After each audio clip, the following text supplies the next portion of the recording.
Hello, welcome to today's Charities Lean Forward webinar, Future Forward, Continuing the Work of Your Charity. This webinar is jointly organized by the Charities Unit and Law Society Pro Bono Services. My name is Ching Eng and I am your host. First, some housekeeping matters. 1. The materials for today's talk can be downloaded from the document icon on your screen. 2. Please feel free to ask any questions during the webinar using the question mark icon on your screen.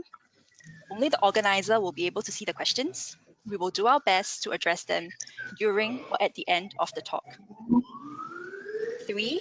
Please note that the discussion and materials provided for this webinar is not intended to substitute any form of professional legal advice. Finally, if you require specific legal advice, please consult a lawyer or come to our legal clinics. We are honored to have with us today the Commissioner of Charities, Mr. Desmond Chin. Our panelists, Dr. Gerard Yee and Mr. David Wong, both from the Charity Council, and Ms. Reshma Nair from Herbert Smith Freehills. Welcome. Dr. Yee is currently the Chairman of the Charity Council and the Agency for Integrated Care Private Limited. He also serves as advisor of the Institute of Singapore Chartered Accountants, ISCA. He is also a fellow Chartered Accountant of Singapore of ISCA. He started his career as an accountant in 1974 and became a public accountant in 1976 until his retirement as a partner of Ernst & Young in 2005. Dr. Yee was also a board member of the Singapore Accountancy Commission under the ambit of the Ministry of Finance. On an international front, he serves as the Vice President of the ASEAN Federation of Accountants.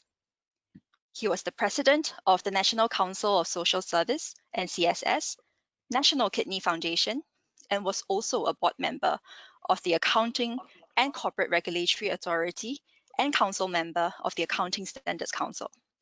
Dr. Yee was the chairman for Public Transport Council, Council for Third Age, and the Singapore Institute of Management. Mr. David Wong is the chairman of Republic Polytechnic, a member of the Charity Council, and serves on the board of the Bone Marrow Donor Program.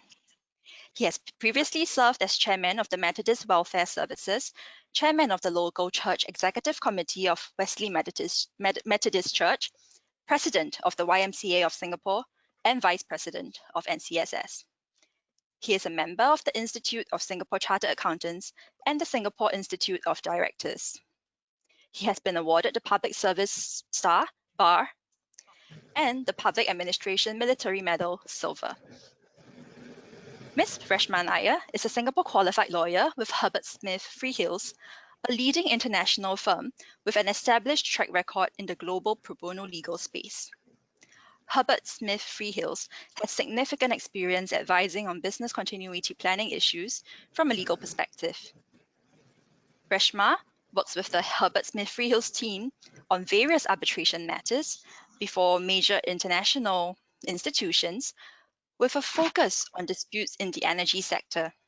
She advises and represents multinational corporations, states, and state-owned entities on their disputes and dispute avoidance strategies. And in addition to billing work, she supports various pro bono initiatives with the firm. Dr. Yee, Mr. Wong, and Reshma, thank you for joining us. We would first like to invite the Commissioner of Charities to give the opening address. Commissioner, please. Thanks, Amy. Good morning, good afternoon, everyone.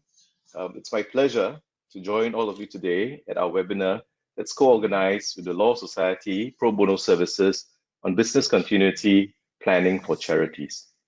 We're here today to share and to learn about the best practices that will help our charities to continue your excellent work when facing unexpected and disruptive situations. 2020 was a year that was marked by massive disruptions. Many were affected by the global pandemic, and our charities, regardless of sector or size, had to deal with some very difficult conditions and situations in order to continue their operations and to care for the beneficiaries. The charities were focused on implementing short-term measures very quickly to handle these uncertainties. However, as we continue to forge forward, it is important for charities to implement measures in the longer term to prepare and to better manage different types of future disruptions to your operations. If anything, this COVID-19 pandemic has highlighted the vulnerabilities that charities face, especially for smaller ones that have lesser resources to deal with these circumstances. Therefore, I think it's important and vital for charities to remain resilient and be constantly prepared for any unexpected disruptions. Preparedness is the key in determining whether your charity can sustain itself in the long run and allow your good work to continue unabated with minimal downside impact. Minimally, charities must be prepared for three basic types of disruptions. First, loss of good people. Secondly, a shortage of your resources. And third, technology threats. Let me just briefly touch on each of these. People. Some charities may operate with only a few key staff to maintain who have operational experience and expertise to maintain critical operations. This knowledge is at times not documented and hence non-transferable. In the event of a misfortune, or as simple as having to impose a split shift system like we all have in the last almost a year now, the other staff might not be able to have the capacity to step in and continue the operations because of unfamiliarity of these operations. So therefore, good knowledge management systems and cross-training of your staff becomes important to ensure minimal disruption to your charity's daily operations. Charities can run into deep trouble if we do not prepare for such contingencies. Secondly, in terms of resources, this pandemic has also caused a significant slowdown in the economic activities all over the world, including in many sectors in Singapore. Charities might not be raising enough donations to upkeep their operations because they cannot hold their performances, for example, for the arts charities. They cannot collect fees. They cannot conduct their business that would have otherwise helped to defray the operational costs. In such moments like these, charities need to ensure that they have the financial sustainability and a strong reserve to help them ride through these very difficult times.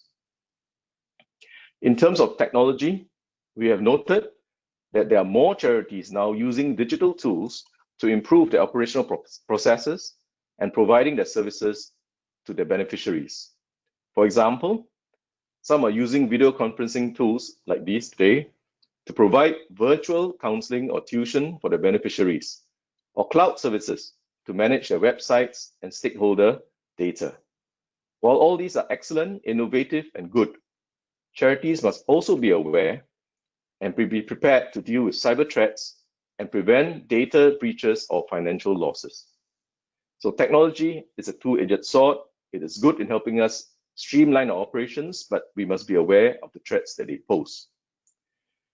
Risk management, therefore, is a critical component of good governance for charities, and our charities must have a holistic risk management process that identifies your potential risks and provides a framework that will help build your resilience and capability to safeguard the interests of your stakeholders and your beneficiaries. This process should be reviewed and enhanced regularly to remain relevant, and charities that advocate this process are also fulfilling requirements in the Code of Good Governance, such as documenting human resource policies for your staff, conducting the right activities to achieve your charity objectives, and maintaining strong reserves for long-term financial sustainability. With good governance, charities can function well both in the short run and in the long term. It provides assurance to all that the right people are taking the right actions and the right steps at the right time. It also gives our stakeholders the confidence that our charities can handle crisis in both real-time, day-to-day operations, as well as crisis, and that they have a clear plan to sustain critical activities. Whose responsibility is this to ensure that risks are mitigated In my opinion, both the board and the management of the charity must recognize that there are constantly new challenges and disruptions, and these require the attention and action of both the board and the management. As a collective, we need to start to think not just how our daily operations are run, but also plan for business continuity in the face of such contingencies and disruptions. When boards and management share their knowledge and brainstorm for solutions to mitigate these risks, they will build a strong foundation for an effective, a financially sound, and a resilient charity.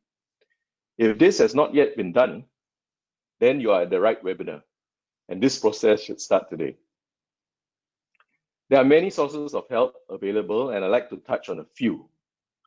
First, there are many shared services available. For instance, LSPBS has been part of our shared services initiative to provide pro bono legal guidance and training to our charities. We encourage all charities to connect with LSPBS and the various shared services partners to strengthen your regulatory compliance and your effectiveness. Secondly, most charities are familiar with our VWO Charity Capability Fund, otherwise known as VCF, which we have strongly encouraged charities to tap on to enhance your governance standards. This charity, or rather this fund, includes a consultancy grant which helps charities to review your policies and identify risks and solutions to improve your key governance and management processes. Take the first step. Apply for this grant. It will strengthen your charity. Next, under the VCF ICT grant, charities will receive support of up to 30,000, including for your digitalization efforts, and these include cybersecurity and donor management. These solutions can help charities to manage your risks so that you are able to continue the good work that you're doing under unforeseen circumstances. So take this second step. Apply for this grant as well. It will further strengthen your charity. Now, since last year in 2020, many charities have kickstarted their digitalization journey. Thus, we have launched the Charities Go Digital Kit, which highlights the criticalness of going digital and information on possible digital solutions, easy to learn guides, and details on available funding support. This is a very helpful kit for all charities, so please use this and supplement your digital journey. That's the third step.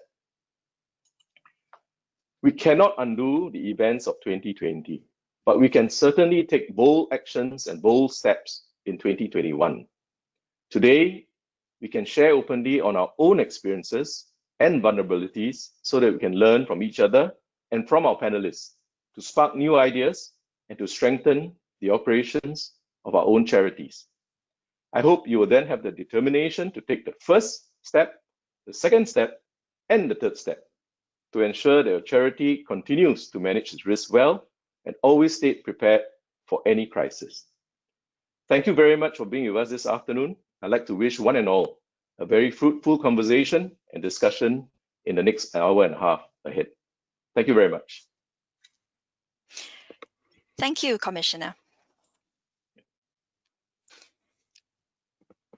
Thank you, Commissioner, for your insightful opening address. Participants, a gentle reminder to please feel free to start sending in your questions through clicking on the question mark icon. And I will now invite the panelists to share their thoughts on the opening address. Dr. Yee, would you like to start first? Yeah, thank you, Ting Ying. I think Commissioner has got it absolutely right. Any organization, charity or otherwise, has to be prepared for the future. You don't work hard and expect it to be badly affected by something that you didn't anticipate. It's quite pointless working so hard to build an organization and not ensure its sustainability in the longer term. So even without COVID-19, it's common sense that charities should be thinking ahead. Don't rush to expand. Make sure that you have enough reserve as you grow and not to grow beyond your means. COVID-19 has just amplified it, magnified that you really need to have some reserves in case something unexpected hits you, and you'll be able to ride through the crisis itself. So absolutely spot on, and a lot of assistance is out there. Charities can get all the information from the charity portal, how to make use of the VCF and how to tap on shared services and so forth.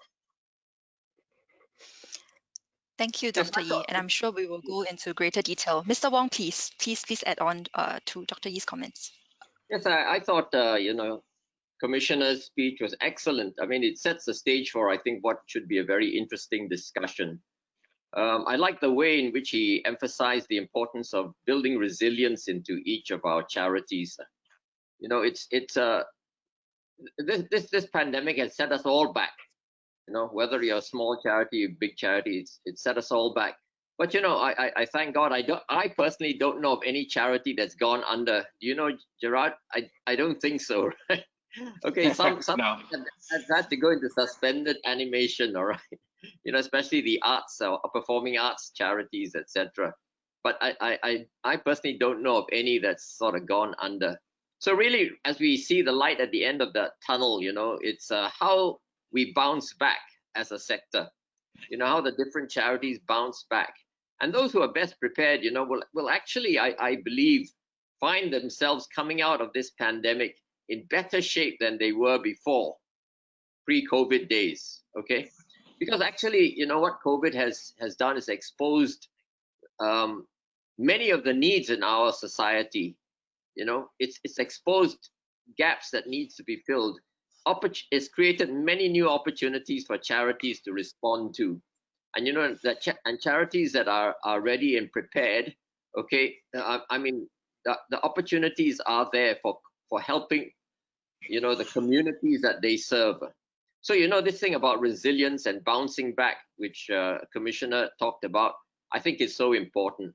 And I like the way in which his address was basically forward-looking. You know, we don't regret the past. Oh dear, I wish I should have done that, you know, etc. But look forward to the opportunities there. And I think that the key really that he talked about was that our charity should maintain a good relationship with all their stakeholders. Okay, so stakeholders that will see charities through tough times, and it's their stakeholders that will enable them to come out of a pandemic, you know, hit the ground running, if you like. And you know, these stakeholders can, of course, be staff, volunteers, benefactors, okay, all those that support what you do, whether it's a welfare charity, arts, education, environment. So I think it sets the right tone. Commissioner's address sets the right tone.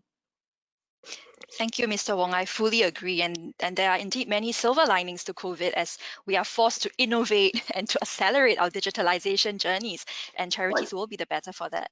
And Reshma, could I also invite you to share your views on the Commissioner's opening address? Sure.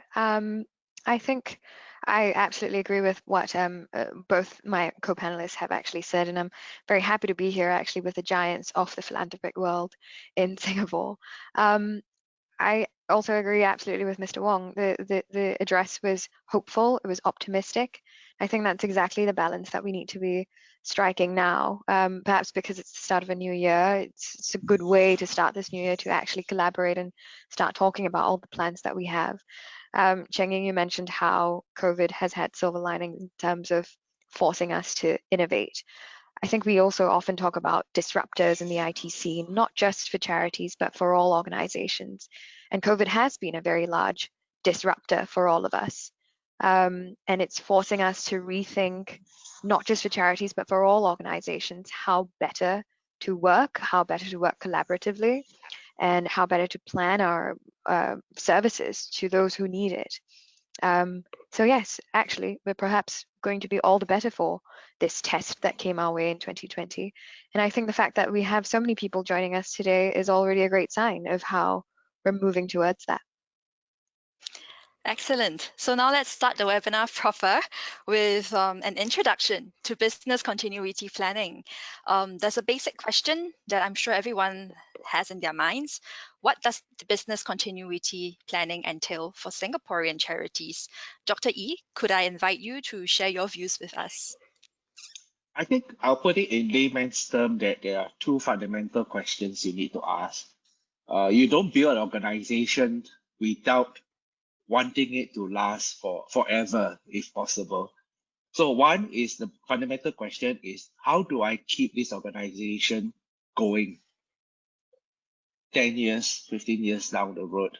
If I overexpand just to look good, to be large, I'll run out of the ability to sustain it. So you need to pace yourself, and you need to be able to look forward and say, do I need to do this? Are there other agencies already doing it? What should I be focusing on? The forward planning part of it. The other important question is, and we don't ask enough of it, is what can go wrong? In spite of all my effort, all the good work, as Commissioner has mentioned, your key staff, the people who are handling certain areas very well, what if he or she is no longer available? Whether they leave the organization or something happened to them, is there a continuity plan? Is there a succession plan? Is there a number two, that can carry on with the work? There are a lot of things that can go wrong if you sit down and ask about it, and you mitigate it. Don't be afraid of it, but you mitigate and make sure that you're prepared and to handle crises that may arise. I think if you ask these two questions, it will help to ensure your organization will still be around and be relevant 5, 10, 15 years ahead and longer. Thank you very much, Dr. Yee. And Mr. Wong, could I invite you to also share your views on the question of what does business continuity planning entail for Singaporean charities? Okay, that's a big question. I'm going to need a few minutes. I hope you don't mind. Take your time. We're still at the start of the webinar. We're having this webinar in response to this COVID pandemic. So pandemics only come by every 10 years or so, but they do recur. All right, so that what I would say to all participants, don't think this is the last pandemic. We will see more pandemics, and they'll occur more frequently than in the past. So we do need to be prepared.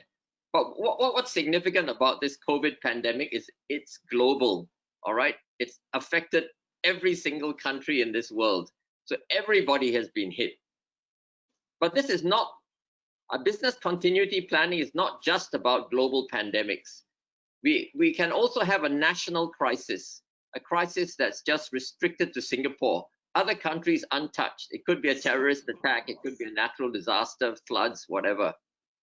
Okay, it could be a national crisis, or in a sense, smaller scale, it could be an event that disrupts the operations of your particular organization, your charity, your institution of higher learning. Okay, so it could be that, but a business continuity plan should address all of these. Okay, right from a global situation, a national situation, and one that's specific to your own organization. But I will share with you, in the context of a charity, different from a multinational, say, okay? In the context of a local charity, I think there are serious limits to the amount of planning we can do, per se, okay? There are serious limits. And I think what's important about the BCP is the process. It's the process of business continuity planning that is important. It is more important than the plan itself. How would you go about it?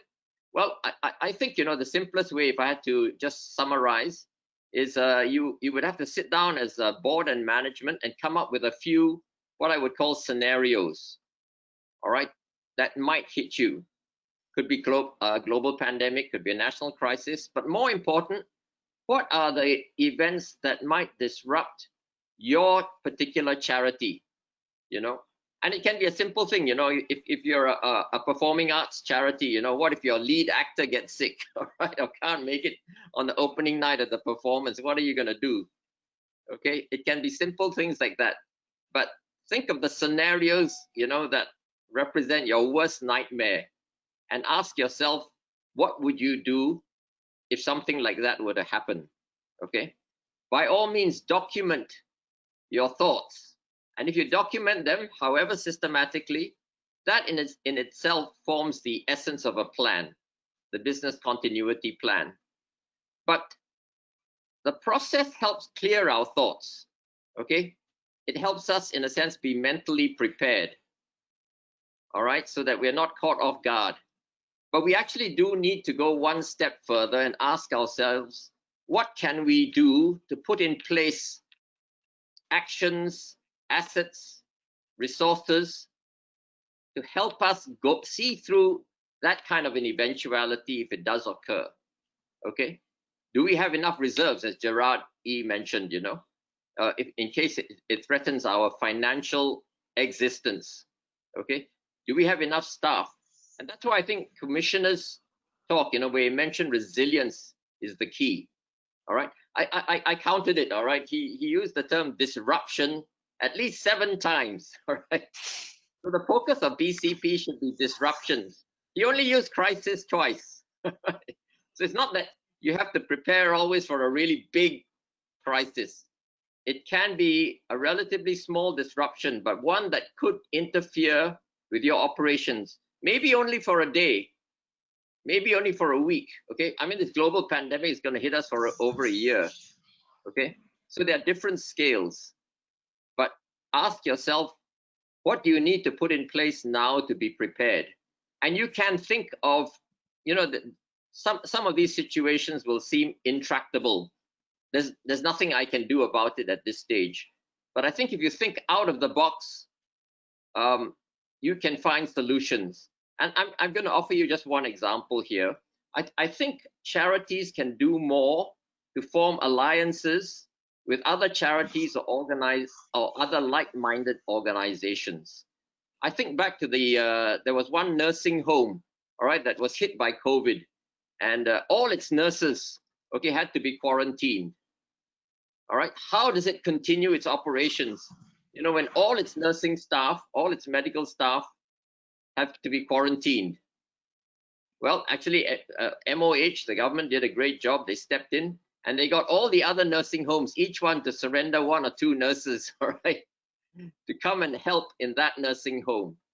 So you see, you can build alliances with someone else to say that in the event something happens, can you come and support me? And if something happens to you, I will come and support you, okay? And we can back each other up this way. Actually, our charities, we shouldn't look at ourselves as competing with each other, because we don't, all right? Actually, each of us have our own specific areas of our own specific geographies, if you like, and areas of work, ministry. And I think we can support each other so that if a disruption occurs that's localized to your own organization, if you have friends, they can come in and help you. Maybe I'll stop there for now. So that's how I see business continuity planning for charities. Thank you very much, Mr. Wong, for those insights. So to distill it, it's really looking at what can go wrong, what to put in place in order to be prepared, and also thinking beyond the box for solutions to, you know, for example, for collaborative solutions in order to prepare for the next crisis or disruption. And with that, Reshma, I'm very... Sorry, Cheng Yin, can I just come in? There was one more thought I wanted to share. Sorry, Reshma. Although today we're talking about business continuity planning, I actually think it's more helpful for our charities to use what I call the risk management framework to approach this. They are clearly related, but if you do you use the risk management framework, which right now most charities are trying to implement, okay, it can lead you in the same direction. It can trigger the same thought processes. You identify a risk universe. All right, what are the things that could happen? Then you try and put in place mitigating measures or plans, okay? These, in a sense, are the business continuity plans, okay? And I think charities, if we use the language of the risk management framework, may find it less intimidating than business continuity plan. Thank you, Mr. Wong. I fully agree with you, which is why we have also uploaded this as a handout, which the participants can download in the course of this webinar. So please do remember to download the handouts, which includes the ERM toolkit that Mr. Wong just spoke of. Reshma, from a lawyer's perspective, could you share with us some potential legal consequences of not having a business continuity plan? Sure. Although I suppose I'll preface an answer to that by saying there is no magic to, legal consequences if you don't have a BCP. There's nobody coming out to say, oh, do you not have a BCP? Well, then these are your consequences. I think, exactly as Dr. Yi and Mr. Wong have said, the consequences of not having a BCP is effectively that you may fail as an organization, whether that's financially, whether that's from an operational level because you can't manage your people anymore, or whether because you're not able to achieve the objectives that you have as an organization. All of those are scenarios that could happen whether in the course of a crisis or just purely on a day-to-day basis. And it's there that your legal consequences really arise from. I think Dr. Yi mentioned mitigation when you think of risk planning. And while I typically think of that word in the context of litigation, that's actually exactly it. You're looking at mitigating all the risks that could arise from a crisis, pandemic or otherwise, and making sure that you manage that situation in the risk universe, as Mr. Wong said, and make sure that there are no consequences or no negative consequences that arise out of it. So for example, if it is about funding, you want to make sure that you've planned sufficiently about how you're going to manage donation inflow, what happens in terms of people who, your staffers, if they were managing inflow and they now no longer can work for you, who's going to take that up, that mantle up? If you have other risk management processes in place in terms of hiring or reviewing volunteers and nobody can do that anymore, what's your backup plan there?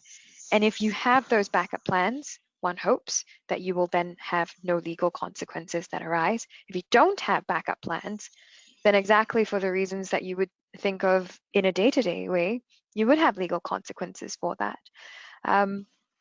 And I think as the Commissioner mentioned, a lot of that in terms of responsibility lies with the directors and the management of the board of each charity. And so you're really looking at making sure that you're not, for example, working as an organization that's insolvent. You've not planned for a situation where you just think you'll just dig as deep as you go into your financial buckets and hope for the best. That cannot be the plan, and you will have legal consequences for that. You also want to make sure that your organization is achieving the goals that it has set out for itself. And so I think the best way to plan for potential legal consequences is actually just to plan for one of these eventualities. And I think the only thing I would add to that is Mr. Wong said, as you think of this risk universe, you might find that some of these problems are intractable.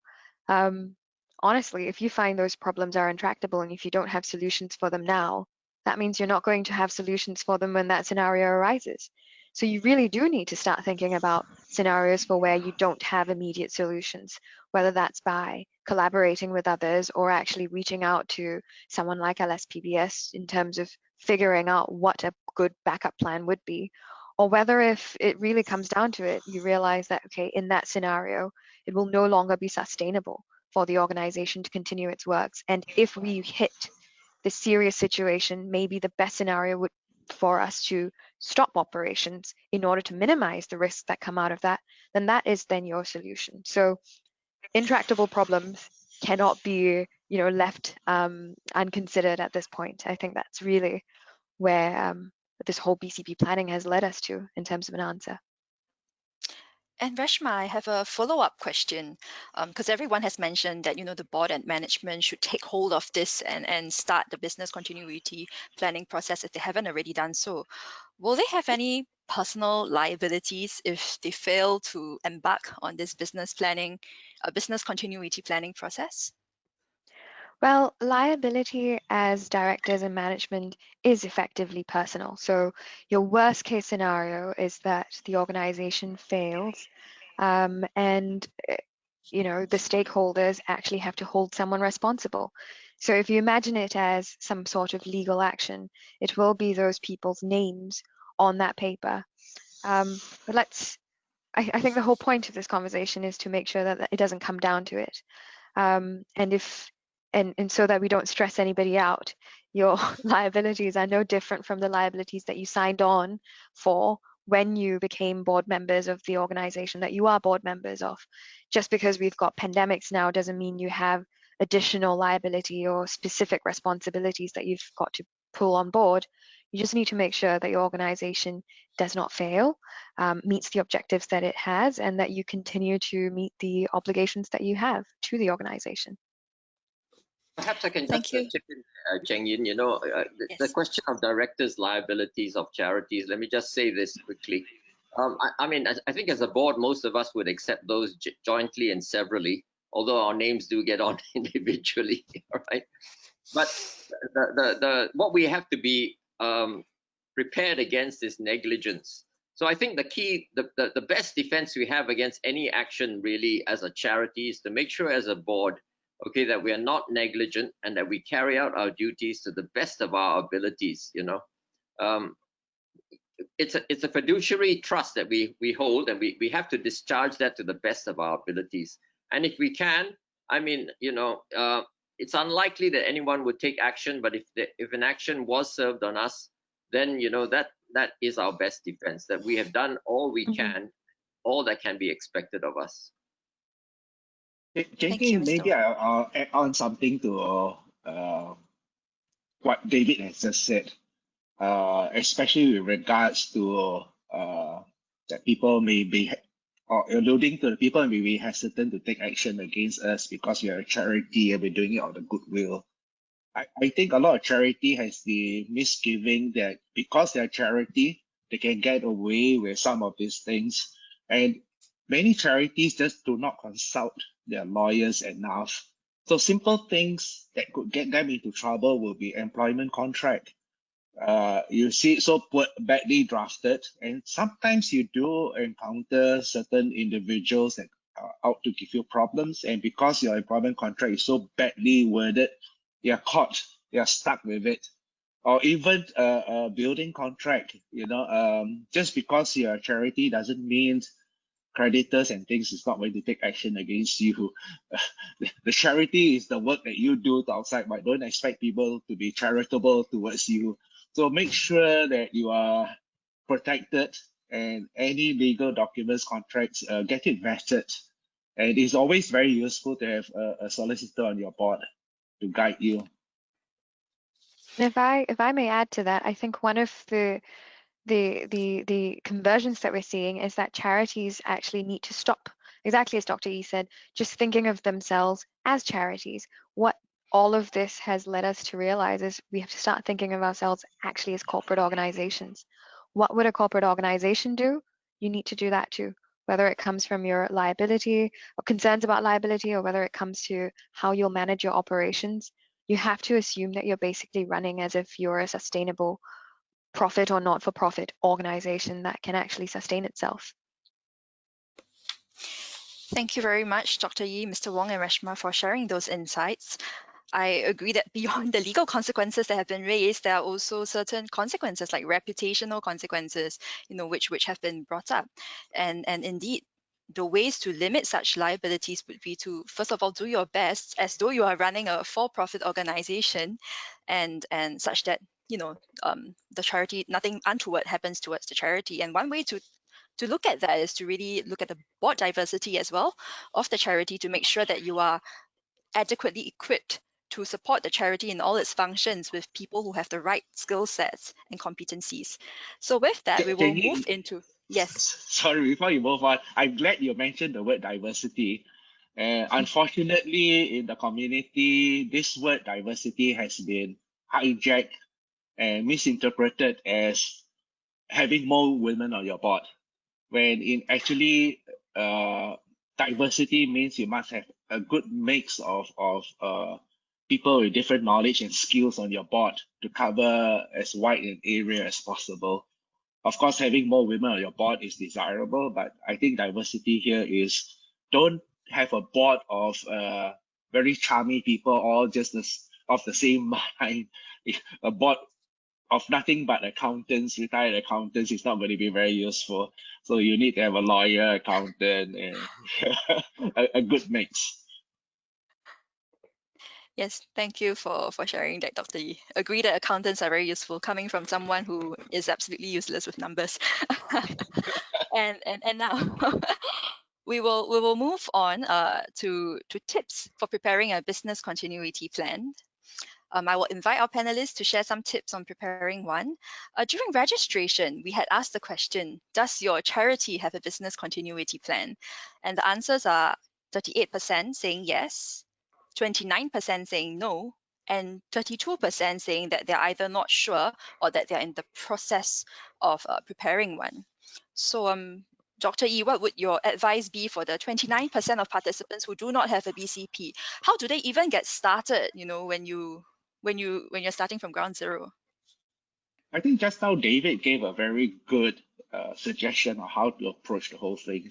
And I totally agree with David. Maybe the best approach is to have an enterprise risk management program into it. That means you look at all the risks that you're going to face, because it is the risk that will prevent you from continuing as an organization into the future. So if you can have a very disciplined approach towards looking at what are the inherent risks that you could possibly encounter, I think you are going to make a great progress in this area. Thank you, Dr. Yi. And I think related to that is actually a question coming in from the audience. Let me just pull it up. How is formulating a BCP different from embarking on a risk management mapping exercise? So am I correct to say that the answer is really that it is interlinked, and the risk management mapping would help you prepare your BCP? Is that the correct response? Yeah, I think it will account for at least 90% of the questions in the continuity plan. But there are other areas that is not so much of a risk, but maybe a matter of remaining relevance. And a very classic example would be SATA ComHealth. Before they reinvent themselves, they were known as SATA. And everybody associates SATA with X-ray against anti-tuberculosis. But at the same time, in everyone's mind, that is passé. There's no more incidents, or at least they think there's no more incidents of people with TB here. Then how are they going to continue to exist? And SATA went through a very thorough program of reinventing themselves and has gone into community health services and remain relevant. And it is today a very important organization. So it may not necessarily be a risk as we understand it, but it could be just whether we are still relevant to the needs of the community today. Perhaps I can help, Cheng Yin, take on that Yes, question. Mr. Wong. Okay, we got to get sort of beyond the jargon, if you like. All right. So BCP, business continuity plan, is a bit of jargon that we borrowed essentially from the IT world. Okay, I mean this is how it's surfaced. If your business, not charities, but your business, okay, is highly dependent on there's a lot of technology there. The question is, how would your business continue if that technology failed you? All right, if your IT systems went down. And so, people talk about backup systems, running hot sites elsewhere so that you can switch on quite quickly. So those are the essence of a business continuity plan in a commercial setting. Banks have to worry about it because they operate in real time. Okay, most of our charities, we don't operate in real time. We don't have that dependence on IT. Many of the operations we run, okay, have to do with people. Okay, so where a risk management framework is more helpful is it identifies the different things that might go wrong, if you like, inverted commas, but we also assign a weightage. All right, the likelihood that this might happen, all right, say on a scale of 1 to 5, and the impact that it might make on your organization. So that then most of you would have seen these risk maps, all right, with the sort of the green and the yellow and the red zones, okay? So that you then focus on the risks that fall into the red zones, and you try and mitigate them so that they come back into the yellow zone, all right, by either reducing the likelihood or reducing the impact. So business continuity plan can easily fit into that context, okay? But it does very much have to do with, if I'm running an online shopping business and suddenly, all my servers are down, how do I continue my business? Or if I'm running a bank, and my customers want access to their accounts, and if for some reason my servers go down, how long will it take me to bring them up again? Okay, I mean, it goes down to specifics like that. So I think for charities, we don't need to get too tied into the jargon. As I said, it's actually the process of thinking through the continuity of your charity. Okay, that's more important than the plan itself. So, how can I make sure that my charity is sustainable? So, Gerard, I think, brought up an important point. Don't grow too fast, okay? Don't run before you can walk. Okay, because things might be going fine, you're charging ahead, but if something suddenly happens, all right, if you're so dependent on one person or a particular resource, and that is no longer available to you, everything could come to a screeching halt. Okay, so grow steadily with sustainability in mind. Okay, so that's one, I think. But if you build it in a risk management framework, you will see that you will focus more on disruptions, as a commissioner said, to your organization. I think we are really blessed here in Singapore. This COVID pandemic, because it's global, we have really been blessed in that our government has stepped in to help not just the charity sector, but the whole business community and individuals. Okay, hopefully at the next pandemic they'll do the same. We shouldn't count on it. Right? We shouldn't count on it. We should be prepared in case the level of support we get, isn't as much or isn't as timely. But in this case, all right, it's, I give full credit to our government. The assistance that they gave, not just charities, but everyone else, was significant and timely. All right, and that's really helped most of us get through the worst.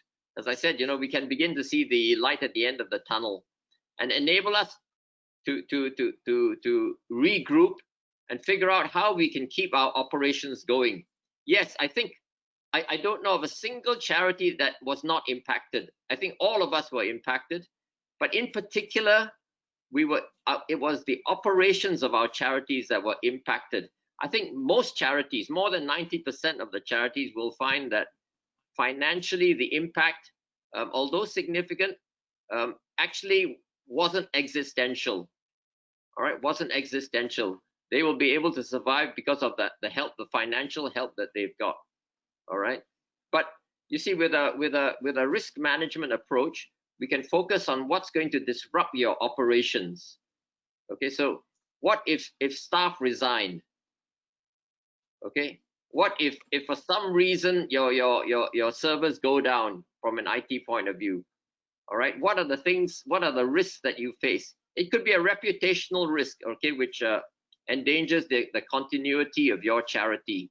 How would you respond to that? Okay, so that's how I see a risk management working together with a business continuity plan. Thank you very much for sharing those insights, Mr. Wong. And I think it is true that the government intervention and support has given us some breathing room to plan for the future, even though over-reliance on government subventions is probably also a risk in and of itself. There are some follow-up questions arising from what the panelists have shared earlier, so I will be posing them now.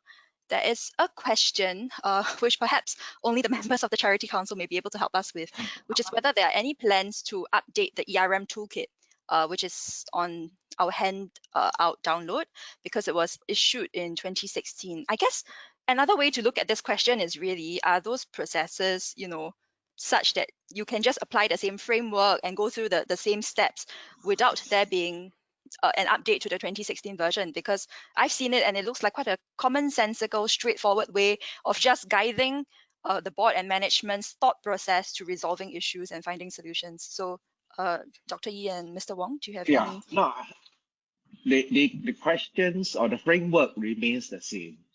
It's the same questions that you can ask. The answers will probably change over time, but it's the question itself, or rather the toolkit gives you the relevant questions that you should be asking and the process that you should be undertaking. But I think where the problem arises in going through all these processes, we tend to adopt the approach of analytical thinking. So we look at one area where there is a risk and we drill all the way down without noticing that other elements could impact it. So for example, if you decide to increase services and take in more clients, that means there's more data to be processed, but you don't increase the staffing in your admin area, then something is going to go wrong. Growingly, you're going to find that your backroom people cannot cope with the volume of work. You're only thinking of expanding your services, but you never think about maintaining the records and whether you have enough people in the back room to process all the data that is coming in. And that is something I find really lacking because we are all trained in analytical thinking and we just look at, okay, how do I expand services? How do I get more clients in? But without seeing how it relates to other elements in the organization, such as the support service. I think that is probably an area that we could improve on and help people to be mindful and apart from analytical thinking to adopt a more of an approach of a systems thinking to see how the different element works together to make your system function well. Thank you for sharing that, David Dr. is Yee. David is a consultant. I think he will have more to add on that. Simple answer, yes. I think you're right, Cheng Yin. I don't think there's much to update, and I don't believe there's any actions right now being taken to update it. But we can certainly ask the COC staff to have a look at it again. And if there's anything that we can learn out of this pandemic that we should incorporate in the toolkit, then I think we will do that. So let me take this opportunity to say, that okay, this has been quoted so many times of late, because of the pandemic. And this quote is attributed to Winston Churchill, right? Never let a good crisis go to waste, right? Never let a good crisis go to waste. Although I found that others have claimed credit for this too, right? So I don't really know who first said it. But it makes a lot of sense, The key thing that I certainly would like to take for myself, and I encourage charities to do, is to use this as an opportunity to learn about ourselves, our weaknesses, all right? Learn about the needs of the communities we serve and what we're trying to do, and see how we can better position ourselves going forward, all right? So that we can adjust our processes, our operations, our lines of business, the way we serve the communities we try to help, okay? I mean, in the business world, you hear people talking about the new normal, etc. That kind of innovative thinking needs to be applied to the charity sector as well.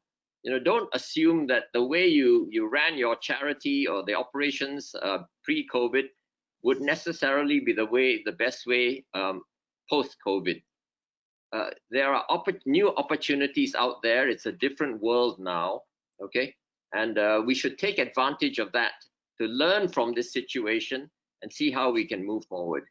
And so maybe, that there are things we can do with the toolkit that would bring it more up to date. Thank you, Dr. Yee and Mr. Wong. So Reshma, a lot has been said about this very amazing toolkit prepared by the Charity Council with KPMG and the NUS Business School. So where do you think the role of external advisors lie then in terms of the preparation process for going through a BCP?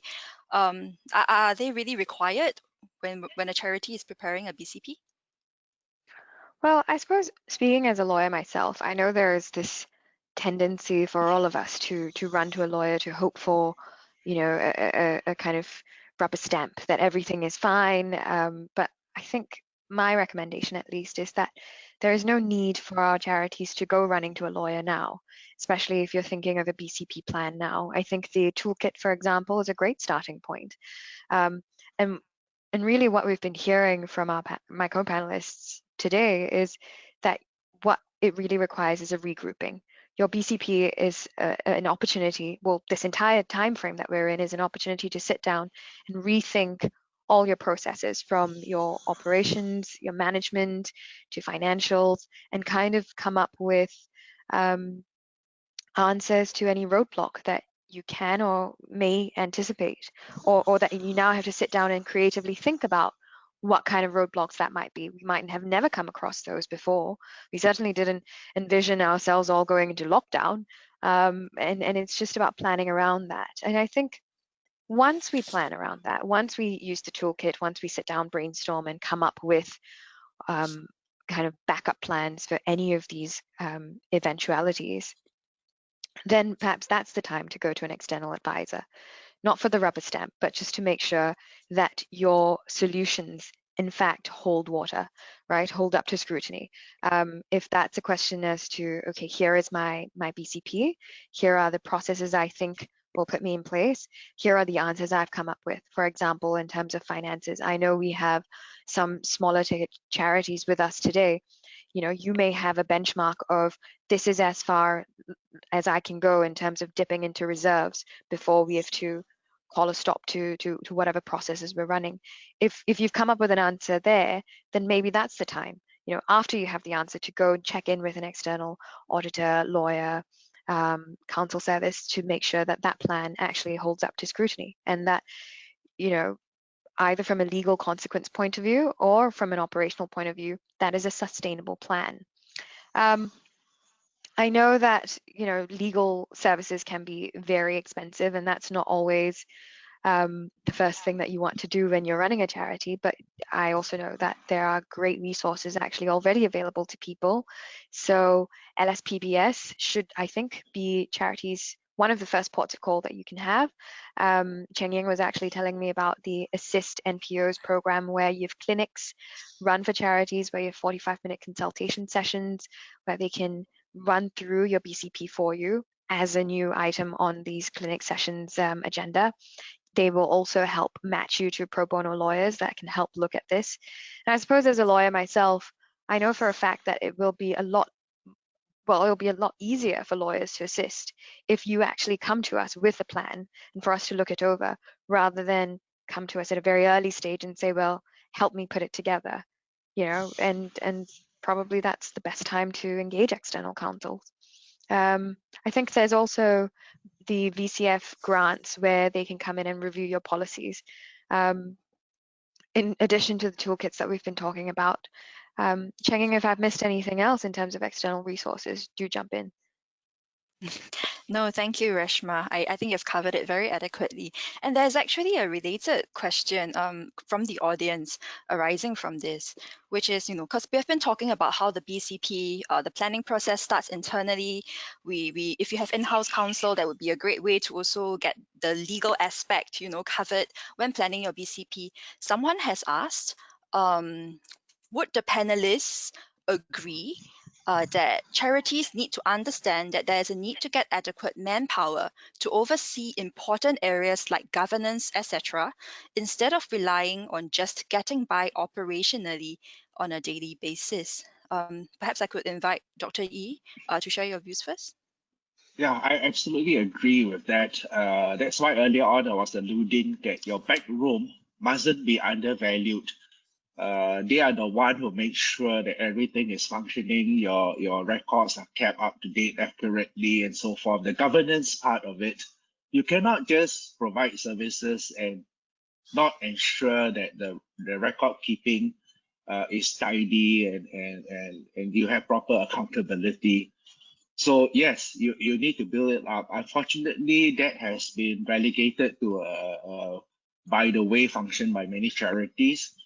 And the quality of staff that they hire usually doesn't enable them to achieve the standard that should be present. And when we say, okay, you know, why do you send them for training? And I usually hear the reply that, yeah, I send them for training, and when they improve and become more able, they get stolen by another charity. I mean, I think again that's a fact of life. But if you treat them well and they feel a sense of belonging and they believe in your cause, I don't think they will leave for another organization for a few dollars more. I think let them grow with the organization, let them be a significant contributor to the organization and not be treated just as a paid staff. There's Right. definitely So a staff cost to engagement. governance. Yeah, there's definitely a cost to governance. It's not free, and I think charities should invest in it.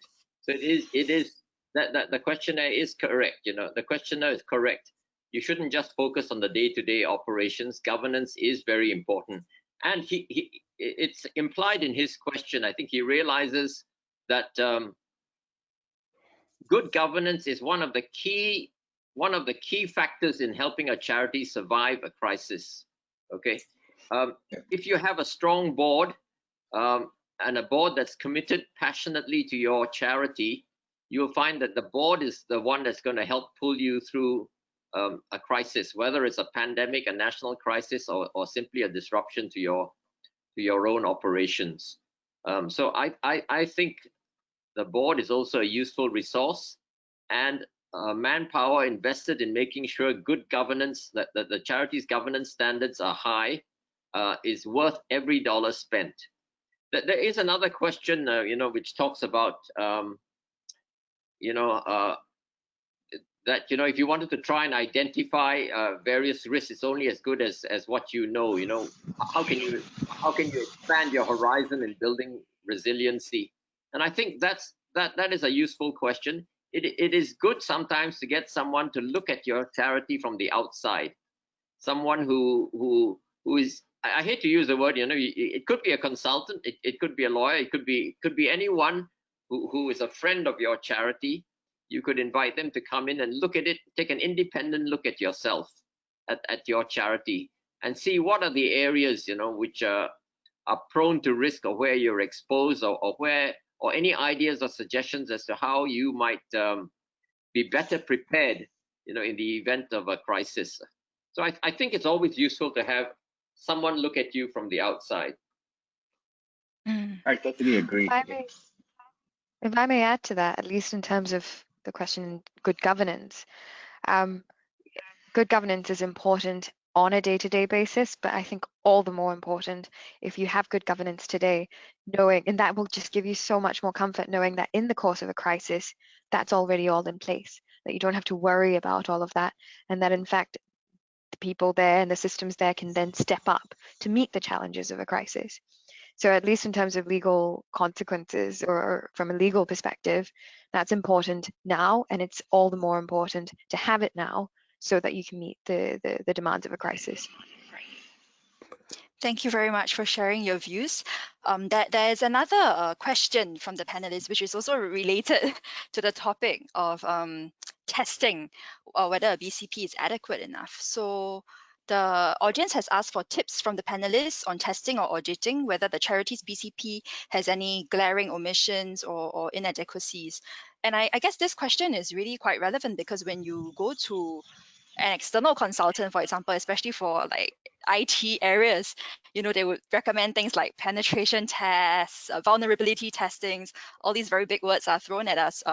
So is there really a need for charities to conduct such tests to check the feasibility, robustness, sustainability of their BCPs? Dr. Yi, would you like to go first? No, I think if you go through the process of asking the question on the risk, the answer itself must be honest. So if you know what's the risk and you know what it takes to deal with the risk, whether it works out or not depends very much on the degree of honesty when you answer that question.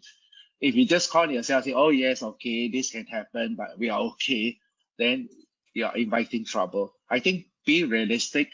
If your honest answer is, oh, if this happened, we are really in trouble, then look for a way to how to mitigate it, how to deal with it. But the lack of honesty in answering the questions that's raised in identifying the risk is going to cause you a lot of problem. Okay. Let me share a practical tip here, Cheng Yin. Yes. You can engage consultants, and I think that's fine. You'd have to choose the person carefully, someone who understands your charity or the charity sector. But there are other resources you can draw on to do probably a better job even, and that is alumni, if you like, or persons who have been associated with your organization in the past. So, for example, someone who's been on the board in the past, maybe stepped down 5 years ago, a past president or past chairman or vice president or vice chairman or the treasurer, okay? If they continue to remain in touch with your charity, but haven't been a member of the board or holding office for, a period of say 3 or 4 years or even 5 years, inviting them back to come and have another look, spend some time. I think many of them would be quite happy to do that, They would be familiar with your charity, what you've done. Okay, they may not be so current, but you bring them up to speed and let them, just share with you, what they think about what you're doing, and where you might be exposed. So that's one, and it can also be not just the board member. It could be a past CEO, a past chief executive, okay, a past executive director. The person may have retired or left to join another charity, but then now is, after 5 years has retired from that too, and about to enter retirement. You could ask them to come back, and do a kind of an assignment, if you like, and have a look. Okay, it's not it doesn't always work in every single case, but you should consider that. And often the people would be willing to do it pro bono because they'd be quite happy to come back to their old hunting ground, if you like. Okay, and their thoughts might be quite relevant. I have a suggestion, Cheng Ying. I don't think it's have been done by any charity. They should invite another agency that is as similar as is possible to them to participate and be a critic. I used to be involved in some of the IHL institution higher learning, and what we do is we invite the professors from 4 or 5 international institutions to come once a year and to listen to our strategic plan and to critique it and tell us and say, no, I think you're wrong, or have you thought about this, and so forth, and learn from other people's experience. I hope some charities here will begin to think along those lines and collaborate, and we learn from each other. Yeah, I think that's an excellent suggestion, Gerard. And if I may, I think what we're really talking about is how best can we stress test the BCP. And I have 2 points, I suppose. The first is it's very important to not get stuck with, okay, what will happen on an operational front, and then just work out solutions to that. I think it's very important to keep a helicopter view to it all so that you don't miss anything. As Dr. Yi was saying, you don't plan for one eventuality and forget about the back end to that. And in the same way, you don't forget a second limb to what's necessary for your organization to run. And I think my second point is, to the extent that we're looking for help and feedback and a third pair of eyes, a second pair of eyes to that, I would say don't forget your internal resource as well. It's very important, of course, to engage everybody on the board level, but there are a lot of people that the organization would have on the ground who've actually seen a lot of challenges, maybe on a day-to-day basis during the pandemic, who'll be able to come back to you, perhaps not in the most elegant of ways, but highlight issues that they faced or risk areas that they realized during operations, or even if it was, a staffer sitting in the office realizing, I had a lot of difficulty managing IT during this, so we'll need to think about that. Internal feedback, bottom up, is also a very helpful way to just, I suppose, brainstorm together whether you've actually caught all the risk points and fault lines within your organization. Thank you very much for sharing that. I think with all that input, we have actually managed to answer some of the questions coming in from the audience. One of which was the risk universe identified in the risk management exercise is only as good as what we know. Is there any other way to expand our horizon in building resiliency? So Mr. Wong has given some suggestions on engaging alumni, whether it's past board members or CEOs. And I think it's a great idea because these people have a passion for the charity and they have a very strong personal interest to see it continue. So they would, I hope, gladly step up to this new task. And I think, again, Dr. Yee's comment about alliances, collaborative actions between charities, asking them to do some sort of peer review, I think that is also an excellent idea because they would be in a very good position to give suggestions and also share pain points from their own learning journey. And finally, Reshma's point on engagement, not just externally, but internally, I believe is also a very, very important point because our staff, our donors, our volunteers, they are able to give very strong suggestions based on their own experiences with the charities and their own problems on the ground. So thank you very much for sharing those input. Yeah. Reshma brought Yes. up something that I feel is really important, is getting in touch with the frontline people down there that's doing the work. I think we as board members must always remember that by and large, we keep in touch with what's happening through summaries or minutes of subcommittees. But bear in mind, these are summaries, and usually it has been sanitized by management one way or another. You don't get to read a negative in it. So it's always useful to get in touch with people in the front line and understand what are the challenges they are facing, and don't rely so much on the paperwork that's floated up to you. That is indeed a very wise point. and there is a related question from the audience, I guess, about demarcation of roles, right?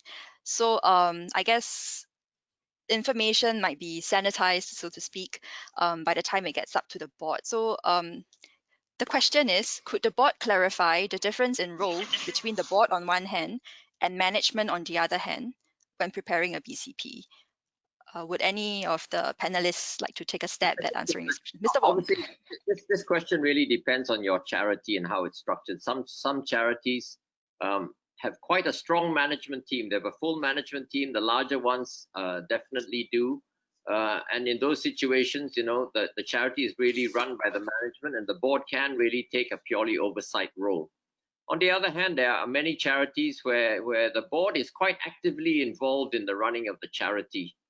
Okay, and the management ranks are relatively thin and focused a lot on the operations. So it really does depend. But if you have a very strong management team, sorry, if you have a very strong and full management team, yes, I think it's a good idea for the management to have the first cut, if you like, and to prepare to run a risk management exercise for themselves, and then to pass it by the board, so that the board can take an oversight role, okay, rather than to get involved in the weeds, if you like.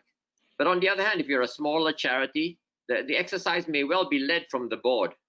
Okay, there may be one or two board members who have done this in their own companies or in their own organizations, and can take what they've learned, their experiences, and apply it to the charity themselves. So there's no real hard and fast answer to that in the case of charities.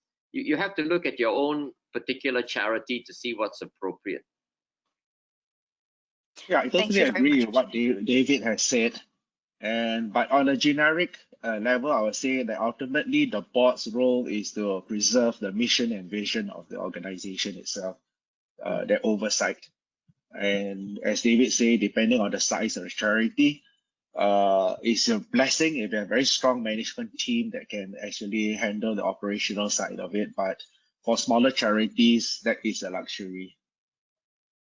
And I suppose, if I may as well, Mr. Wong's absolutely right. Demarcation means nothing if, unless you're really keep tying it into the organization of your charity itself. But I suppose at least from a liability point of view, if you are a board member and you realize that you've not heard very much from the rest of your organization as to what BCP planning they've got done, then push your management or appoint a core team that actually looks at this. So at least from my experience in terms of being part of a corporate, larger organization, we've got a dedicated team. Not to say that that's all they work on, but there are people who've been identified to be responsible for coming up with this plan, and that it's not going to get lost in the weeds because we're just disorganized as an organization. So that can also be helpful. And if you do end up setting out that hierarchy, you will end up with people who will be answerable for this and people who will push for it, and ultimately you'll have an answer. Thank you very much for sharing that. And we have some other questions coming in from the audience, which I will pose now. As part of a holistic BCP, should a charity nevertheless plan for end of life or winding up of a charity to allow for a smooth termination rather than a chaotic end? Okay, Mr.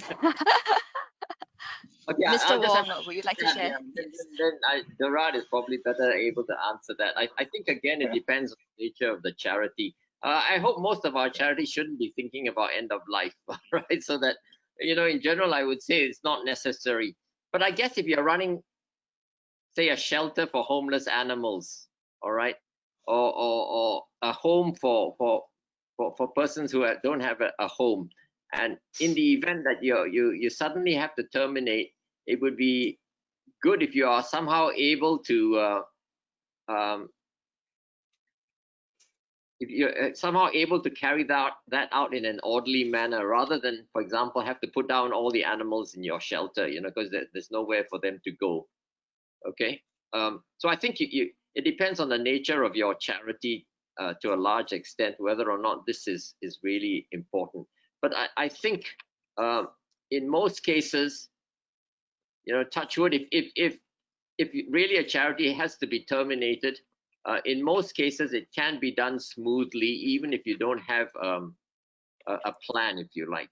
Okay, it can be done smoothly because there's no reason in Singapore for us to suddenly lock the doors and throw the key away. I think this subject places a lot of emphasis why charities should get to know each other and learn to collaborate. And there may be circumstances where a charity decides that because among themselves, the people who are on their board, because they were quite small to start with, they feel that, okay, maybe another agency is doing it even better. Why don't we wind ourselves up and hand over the whole program to the other charity? And all this can be done very nicely and very smoothly and be a win-win for both agency itself. So I think collaborative effort this is the key word that I would like to see more of in the charity sector, where we learn to collaborate with each other. So for example, if we think of charities that are providing nursing homes, a question in my mind is always been, does every nursing home has to be all things to all people? Or can they among themselves sit down and just say, okay, why don't you, nursing home A, focus on dementia patients and develop the capability? Nursing home B, the general nursing home for the non-dementia patients. And that way, I think you're making best use of resources instead of every nursing home trying to develop the same capability. And there are so few of such experts around. I think we need to think about it and have more of such collaborative effort. And I think I actually mentioned, at least in the context of BCP planning, that our organizations need to identify dead stop points. Say in a specific crisis, if you end up in a specific situation where you can simply no longer in good conscience continue a service, then where is your marker for when you want to stop that? And if that is part of your BCP, then yes, certainly you need to think about how you will kind of reach a non-operational level. What is a smooth handover process in it? And it doesn't have to be, this end of life scenario planning. It could be an end of life scenario planning for a specific service that you're doing. So for example, you may find that in a new crisis that it's absolutely unsustainable. It's too risky, for example, to manage house-to-house visits. How are you going to transition out of that? home visits into, say, something online? Or how are you going to move those people, as Dr. Yee suggested, to another organization that's actually capable of managing that? So that end of life planning, whether for the entire organization or hopefully not, but maybe for specific services, how are you going to plan that within the context of your BCP? That's, I think, a very important question as well. Thank you very much for sharing those views. And I'm mindful of the time. So with that, we will move on to the next topic, which is really a very broad one on how to be better prepared for the next pandemic. I believe that actually our panelists have already given a lot of input through the course of the webinar. So perhaps I will zoom in on one particular thing which Reshma mentioned earlier, which is remote working, right? So Reshma, remote working has become a significant feature of BCPs when the crisis, for example, results in office closure or closure of the center where the operations are taking place. So from a HR or volunteer management kind of perspective, what are some legal considerations that would arise from remote working that charities should pay attention to? I suppose, exactly as you mentioned, it's most likely that the remote working will affect your volunteers, your staff, and then your beneficiaries. So from a legal consequence point of view, at least for your staffers, this is a very new environment we're working in terms of some simple concepts, even like workplace safety and health. You know, if you work a simple office job, desk job like mine, that's a little easier to manage because you assume that people will just stay at home and work safely from there. But what if you have volunteers and staffers who are, you know, out and about, whose job scope necessarily involves them being out in the environment, which at this point is unsafe. So you'll have to think about making sure, well, purely from caring for your people, making sure that you're able to manage that situation. You have processes in place in order to make sure that's safe, but also from a legal point of view, you know, what are your liabilities to your staffers in terms of workplace safety and health? I think the other obvious thing that has come out of working remotely is communication. You know, we've moved our communication away from popping over to someone's office next door to everything online. And that could also mean communication in terms of counseling services. As an example, you're no longer holding counseling services physically, you're doing that online. So you also want to be very careful and think about how you've moved your day-to-day operations online, whether that's thinking about the privacy of your chat systems, whether that's thinking about storage of documents and personal data. You should actually, as organizations, already be thinking about this, but in the specific context of a crisis like what we've just gone through, you know, it's easy to manage data physically. You lock up a cupboard, you give a specific person a key, you manage that, you kind of supervise access to that. But what if you've, you know, during the crisis, you've had to move everything to the cloud? Who gets access to what? You know, how are you managing those issues? Who's kind of making sure that your chat services are private? All of those concerns have also come up, and while it sounds very operational, ultimately have legal consequences for you too. Thank you very much, Reshma. At this point, I'm going to invite the Commissioner to come back on the webinar because there are some questions as well from the audience for the Commissioner. And while we are waiting for the Commissioner to come on, there is a question from the audience which asks which charities have a very robust BCP that we know of, and you know that has allowed them to meet the stresses of disruptions. I believe this may be related to the collaboration point that we've been raising repeatedly, and now they want to learn from their peers. So I Dr. personally Yi, would don't you like know to of share? any. I don't know, Gerard, do you know of any? I think the winners of the Charity Transparency Project, people like Satacom Health, there are very good examples, CC Hospice and so forth. The fact that they have all these processes in place that makes them winners every year. If you are looking for organization that obviously has most, if not all, of this risk management continuity plan in place, look out for the winners and contact them. You know, I'm very sure they'll be very happy to share their experiences. CC Hospice, Satacom Health, and many others. I think, if we did a study, I don't think any charity had a BCP per se, all right? Probably won't own up to that. But I think the charities that have survived this pandemic best, we will find, are those which are best governed. Okay, we will find a close correlation between those charities that are best governed with those that are going to survive this pandemic the best. Yes, I think it is a great idea to look at the past winners of the Charity Governance Award and Charity Transparency Awards, and especially because the awards are given out to charities of different tiers. So you should be speaking to the awards, the award winners of that specific tier that your charity actually falls under, so that you will have more, I guess, relevant advice. Yes. And we have a few other questions from the panelists as well, or sorry, from the audience as well. Let me just have a quick look.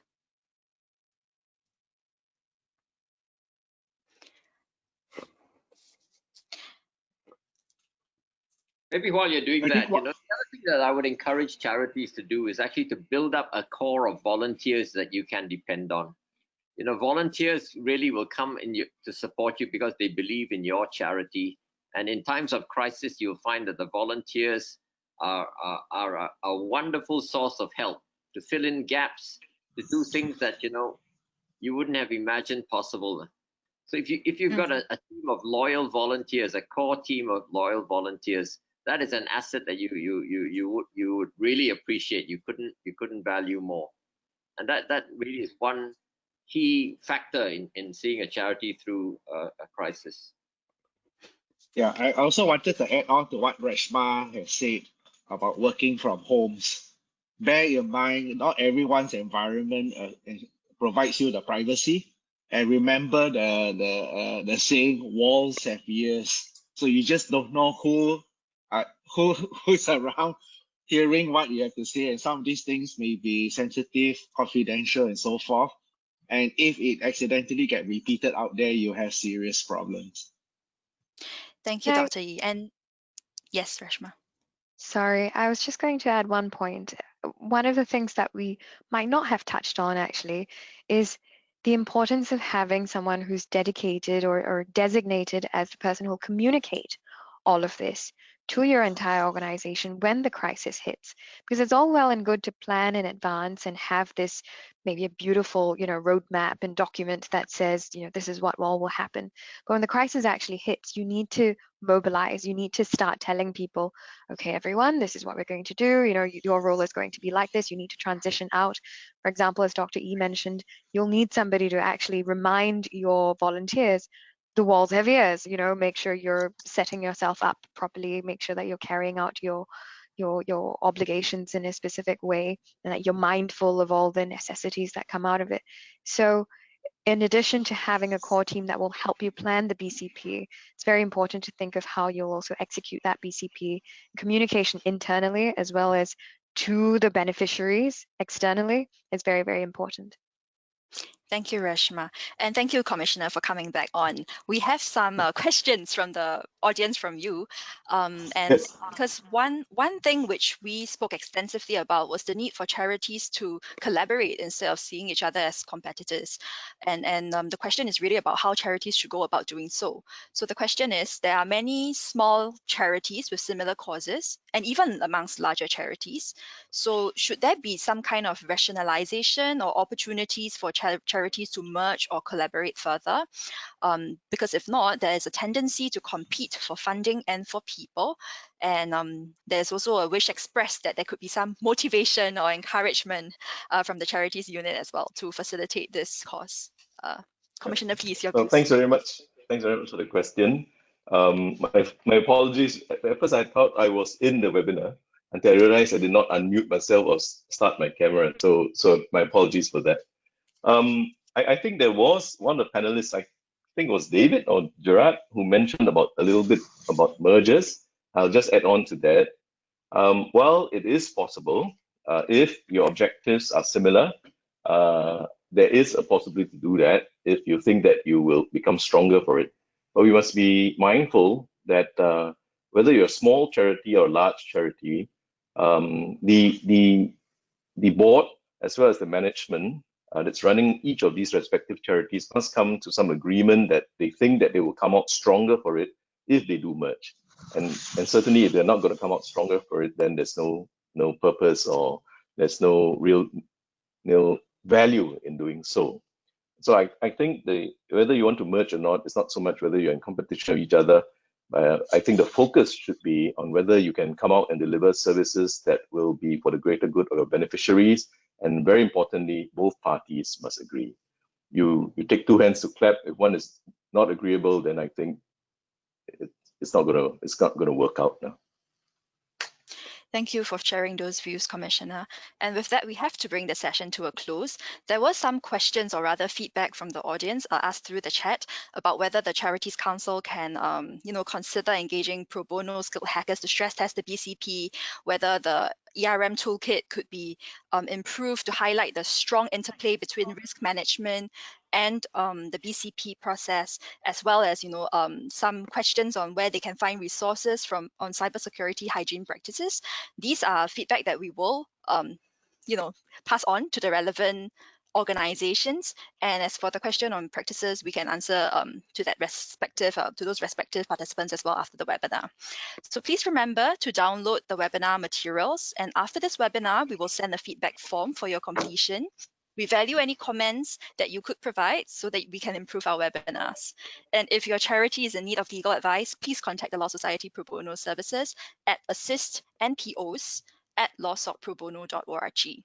On behalf of Law Society Pro Bono Services and the Charities Unit, we express our gratitude to our panelists and the Commissioner for joining us today and for sharing their valuable insights. We also thank all of you for attending today's webinar, and may you have a pleasant day ahead.